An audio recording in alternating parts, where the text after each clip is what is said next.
Hello everyone, आप सभी का स्वागत है रिक्रूटमेंट अड्डा 24/7 पे।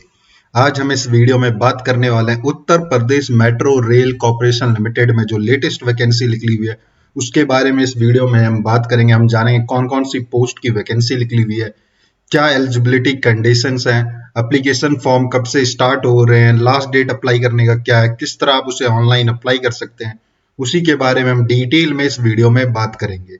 अगर आपने हमारे चैनल को सब्सक्राइब नहीं किया तो हमारे चैनल को सब्सक्राइब कर लें, बेल आइकन को क्लिक कर लें ताकि आपको ऐसे ही लेटेस्ट गवर्नमेंट जॉब की इंफॉर्मेशन मिलती रहे। तो ये Uttar Pradesh metro rail corporation की तरफ से एक नोटिफिकेशन इशू किया गया है कि एक नवंबर से उनका ऑनलाइन फॉर्म स्टार्ट हो जाएगा और लास्ट डेट अप्लाई करने का जो होगा वो 30 नवंबर 2022 होगा। और आपका प्रोविजनल डेट जो एग्जाम का वो 2 जनवरी 2023 और 3 जनवरी 2023 रखा गया है। ये इनका ऑफिशियल नोटिफिकेशन है, Uttar Pradesh metro rail corporation की तरफ से निकाला गया है। ये ऑनलाइन फॉर्म जो इनका स्टार्ट होगा 1 नवंबर 2022 से 10 बजे स्टार्ट हो जाएगा और लास्ट डेट अप्लाई करने का 30 नवंबर 2022 11:59 पे आपका लास्ट डेट होगा अप्लाई करने का। और एप्लीकेशन फी पेड करने का भी वही लास्ट डेट होगा।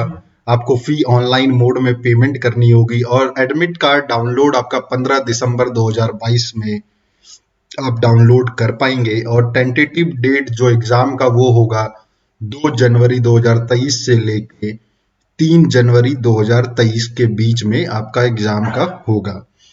अब जो यहाँ पे दो पोस्ट निकली हुई है, एग्जीक्यूटिव कैटेगरी पोस्ट है और नॉन एग्जीक्यूटिव पोस्ट है। पहले एग्जीक्यूटिव पोस्ट कौन कौन सी निकली हुई है उसके बारे में देख लेते हैं।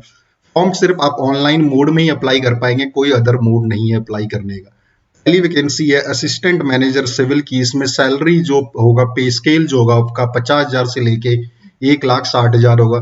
नंबर ऑफ सीट 16 है। और क्वालिफिकेशन की बात करें तो आपका बीई या बीटेक होना चाहिए सिविल इंजीनियर में, आपके 60% मार्क्स होने चाहिए और ईड अन 60% मार्क्स होने चाहिए अनरिजर्व ईडब्ल्यूएस ओबीसी कैंडिडेट के। और अगर आप एससी एसटी से बिलोंग करते हैं तो 50% आपके मार्क्स होने चाहिए बीटेक में सिविल इंजीनियर के ट्रेड में। एज कैलकुलेशन की बात करें तो 1 नवंबर 2022 के हिसाब से किया जाएगा और एज जो है 21 साल से 28 साल तक के बीच होना चाहिए। मेडिकल स्टैंडर्ड जो है वो एग्जीक्यूटिव टेक्निकल के हिसाब से किया जाएगा, as per Indian railway medical manual के हिसाब से फॉलो किया जाएगा। दूसरी वैकेंसी जो है वो आपका असिस्टेंट मैनेजर इलेक्ट्रिकल की है। स्केल भी इसका सेम होगा। इसमें टोटल 8 वैकेंसी है और इसमें आपका electrical and electronics and electrical में इंजीनियरिंग में आपके पास बीटेक की डिग्री होनी चाहिए जिसमें आपको 60% मार्क्स होने चाहिए एंड ये अनरिजर्व ईडब्ल्यूएस ओबीसी कैंडिडेट के लिए।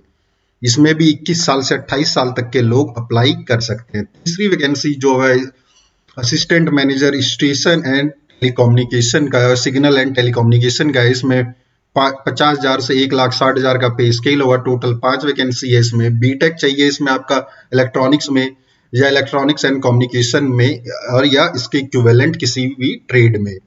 तो आपको इसमें जो मार्क्स की बात करें तो 60% मार्क्स है। एज भी 21 साल से 28 साल तक रखी गई है।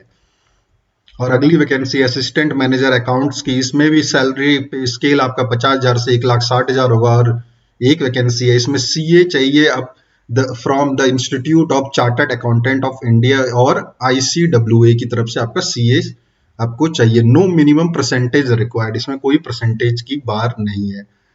आप सीए क्वालिफाइड हैं तो आप एलिजिबल हैं अप्लाई करने के लिए। 21 साल से 28 साल तक का एज क्राइटेरिया है इसमें भी।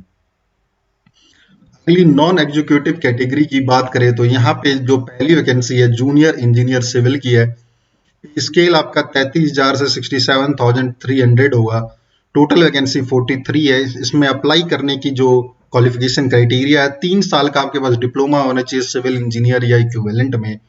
और आपका वही सेम है अपर कैटेगरी ईडब्ल्यूएस ओबीसी के लिए 60% और एससी एसटी के लिए 50%। एज कैलकुलेशन जो है 21 साल से 28 साल तक के लोग इसमें अप्लाई कर सकते हैं। और इसमें जो आपका मेडिकल स्टैंडर्ड होगा वो रेलवे के रूल की तरफ से ही होगा। I3 का A3 मतलब जो है आपका स्टैंडर्ड फॉलो किया जाएगा। अगला जूनियर इंजीनियर इलेक्ट्रिकल का है, इसमें भी पे स्केल सेम है, टोटल वैकेंसी 49 है। इसमें 3 साल का डिप्लोमा चाहिए इलेक्ट्रिकल इंजीनियर और इलेक्ट्रिकल एंड इलेक्ट्रॉनिक्स इंजीनियर या इसके किसी भी इक्विवेलेंट ट्रेड में, और 60% का मार्क्स चाहिए, और SC ST के लिए 50%। एज क्वालिफिकेशन, जो एज क्राइटेरिया जो है वो 21 साल से 28 साल तक का रखा गया है। अगली वैकेंसी है junior engineer signal and transport में। इसमें जो आपकी वैकेंसी है 33 इसमें जो आपकी सैलरी होगी 33,000 से लेकर 67,300, टोटल 17 पोस्ट हैं। इसमें आपका 3 साल का डिप्लोमा चाहिए इलेक्ट्रॉनिक्स में, इलेक्ट्रॉनिक्स एंड कम्युनिकेशन या इसके इक्विवेलेंट में, और आपका जो परसेंटेज है 60% अपर EWS OBC में, 50% आपका SC ST में, और एज क्राइटेरिया जो है वो 21 साल से 28 साल तक का रखा गया है। अगली वैकेंसी है अकाउंट असिस्टेंट की। इसमें 25,000 से लेके 51,000 के आपका पे स्केल होगा। 2 वैकेंसी है। इसमें 3 साल का कोर्स होना चाहिए बीकॉम का, किसी भी रिकॉग्नाइज्ड यूनिवर्सिटी से आपने बीकॉम पास आउट है, 60% मार्क्स हैं तो आप एलिजिबल है इसमें अप्लाई करने के लिए। OBC कैंडिडेट के लिए 60% और ST कैंडिडेट के लिए 50%। इसमें एज क्राइटेरिया 21 साल से 28 साल है। नेक्स्ट वैकेंसी है ऑफिस असिस्टेंट की। इसमें 25,000 से 51,000 की सैलरी होगी। एक वैकेंसी है। आपके पास अगर 3 साल का या 4 साल का ग्रेजुएशन की डिग्री है, किसी भी डिसिप्लिन में, BA BCom BSc किसी से भी पास आउट हैं आप ग्रेजुएशन, और 60% मार्क्स हैं, तो आप एलिजिबल हैं इसमें अप्लाई करने के लिए। 21 साल से 28 साल तक का एज क्राइटेरिया है। सारे जो वैकेंसीज है वो प्रोविजनल हैं, वो बढ़ाए भी जा सकते हैं और डिक्रीज भी किए जा सकते हैं मेट्रो लखनऊ उत्तर प्रदेश मेट्रो की तरफ से। अब यहाँ नीचे दिया गया है कि अब कैंडिडेट जो है वो एक से ज्यादा पोस्ट के लिए भी अप्लाई कर सकते हैं। अगर आप उसकी क्वालिफिकेशन आपकी मैच करती है तो आप क्वालिफाई कर पाते हैं, तो आप एक से ज्यादा पोस्ट के लिए भी अप्लाई कर सकते हैं। पर आपको ध्यान देना होगा रिटन टेस्ट जो है वो एक से ज्यादा शहरों में रखा जाएगा, और एक से ज्यादा पोस्ट के हिसाब से आप कॉम्बिनेशन के हिसाब से अपने दिमाग में ही अप्लाई करें ताकि आप सारे जो भी पोस्ट के लिए अप्लाई करें उस पे आप जाके एग्जाम दे पाए। और जो है फीस जो है सबकी अलग अलग सेपरेट आपको पेमेंट करनी होगी। अगर आप 2 पोस्ट के लिए अप्लाई करेंगे तो 2 फीस, दोनों की जो फीस होगी वो आपको सबमिट करना होगा। कैंडिडेट के सिलेक्शन के बाद जो आपकी पोस्टिंग होगी लखनऊ, कानपुर, आगरा और any other city as per administrative requirement के हिसाब से आपकी पोस्टिंग की जाएगी। यहाँ पे आपको क्वालिफिकेशन की बात की जा रही है, तो आपका मिनिमम क्वालिफिकेशन है वो नोटिफिकेशन क्लोजिंग डेट जो है, लास्ट डेट अप्लाइंग का, तब तक आप क्वालिफाई कर देने चाहिए। और एजुकेशन क्वालिफिकेशन जो 60% मार्क्स अपर EWS OBC के लिए चाहिए, 50% मार्क्स SC ST के लिए चाहिए होगा।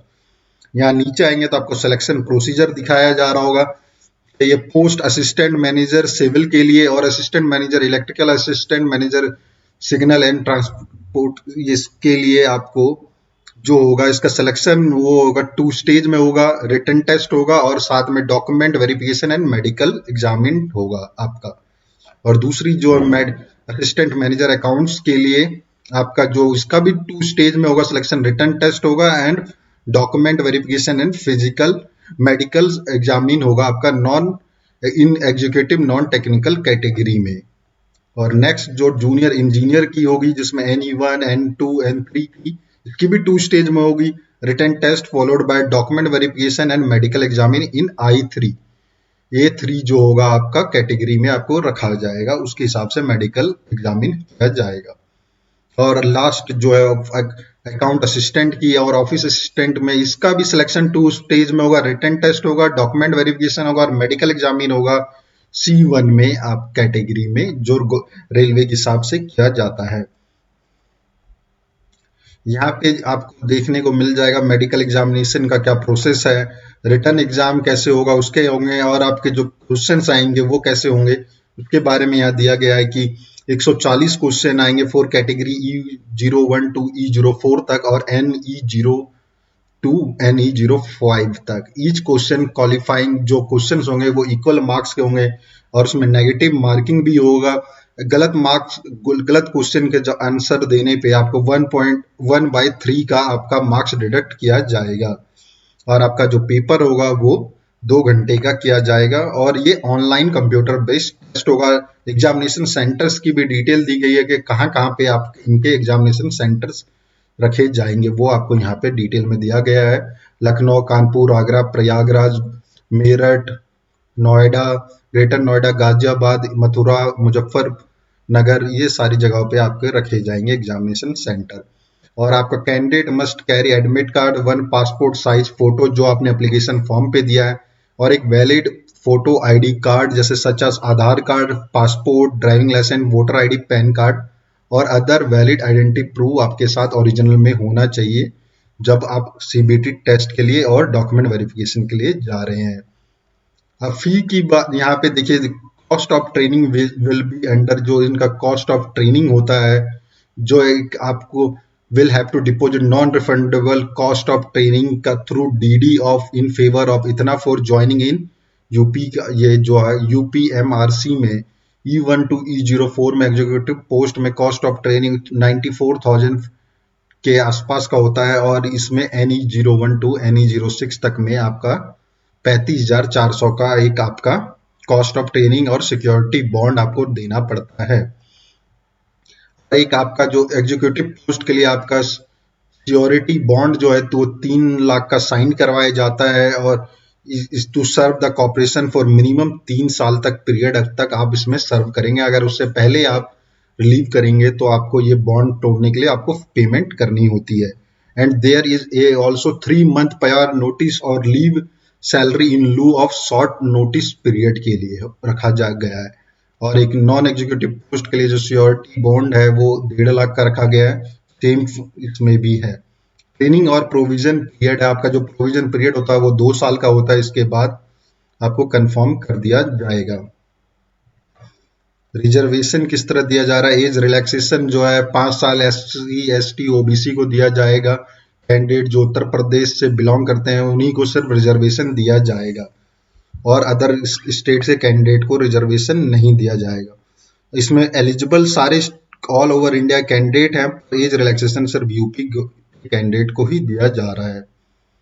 पेमेंट के बारे में यहाँ पे दिया गया है कि पेमेंट जो है आपकी अपर कैटेगरी EWS OBC के लिए 590 रुपए की फीस होगी, और साथ में 18% जो होगा bank charges and processing charges होगा, और SC ST के लिए आपके 236 रुपीज होगा, और इस पर से 18% का GST के साथ रखा गया हुआ है। जो फी है वो नॉन रिफंडेबल है। अप्लाई आप इनके ऑफिशियल वेबसाइट पे आके ये इंस्ट्रक्शंस दिए हुए हैं किस तरह आप इसे ऑनलाइन अप्लाई कर सकते हैं, वो सारी चीजें आपको यहाँ देखने को मिल जाएगी। जनरल इंस्ट्रक्शंस मिल जाएंगे, और कैसे अप्लाई करना है वो सारी चीजें आपको देखने को मिल जाएगा। यहाँ सर्टिफिकेट के भी आपके फॉर्मेट दिए होंगे, किस तरह आपका फॉर्मेट में आपके पास सर्टिफिकेट होना चाहिए। तो मैं आशा करता हूँ आपको ये वीडियो देख करके समझ में आ गया होगा कि Uttar Pradesh metro rail corporation limited में जो लेटेस्ट वैकेंसी निकली हुई है उसका फॉर्म कब से स्टार्ट होने वाला है, क्या क्या एलिजिबिलिटी कंडीशंस हैं, किस तरह लोग उसे अप्लाई कर सकते हैं, अप्लाई करने का क्या प्रोसेस है। अगर आपको ये वीडियो पसंद आई हो तो इस वीडियो को लाइक करें, हमारे चैनल को सब्सक्राइब कर ले, बेल आइकन को क्लिक कर ले, ताकि आपको ऐसे ही लेटेस्ट गवर्नमेंट जॉब की इंफॉर्मेशन मिलती रहे।